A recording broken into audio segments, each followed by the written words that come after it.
Dubai बी गेल्ले आसा आनी दुबई बी तुमकां एक बरो सन्मान मेळ्ळो तेजे बद्दल कितें?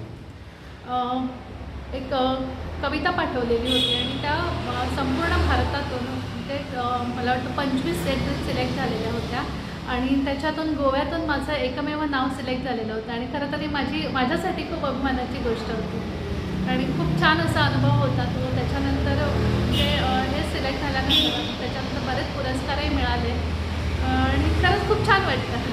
मॅडम तुम्ही देवळान आसता एक भटाची बायल कशी तुमी देवळान काम करता, बिसायड्स हे सगळे तुम्ही रायटरूय आसा ताजेर कितें कितें वेगळे वेगळे कसले तुमचे टॅलंट आसा ते मातशें लोकांक कळपा खातीर?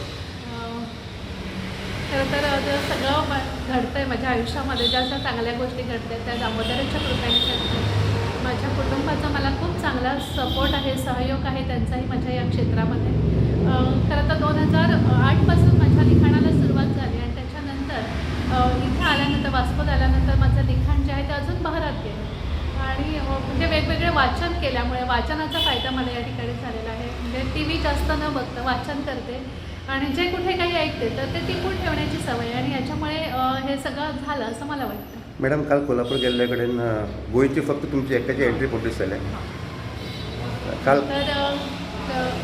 तर त्यांनी जेव्हा मला कळालं की त्यावेळेला मी ऋषिकेशला होतो आणि तेव्हाच मला ते हे आलेलं की शोधनिबंध पाठवायचा आहे तर आणि ती अगदी शेवटची तारीख होती. मग मी त्यांना रिक्वेस्ट केली की मी घरी नाही आहे, माझा अजून एक पेपर जो आहे तो सिलेक्ट झालेला आहे आणि त्याच्यासाठी मला ऋषिकेशला जावं लागेल आहे, तर मला तुम्ही 2 दिवस वाढवून द्याल का? तर त्यांनी लगेच मान्यता दिली आणि त्या 2 दिवसामध्ये आम्ही तो पेपर लिहून पुन्हा पाठवला त्यांच्यासाठी.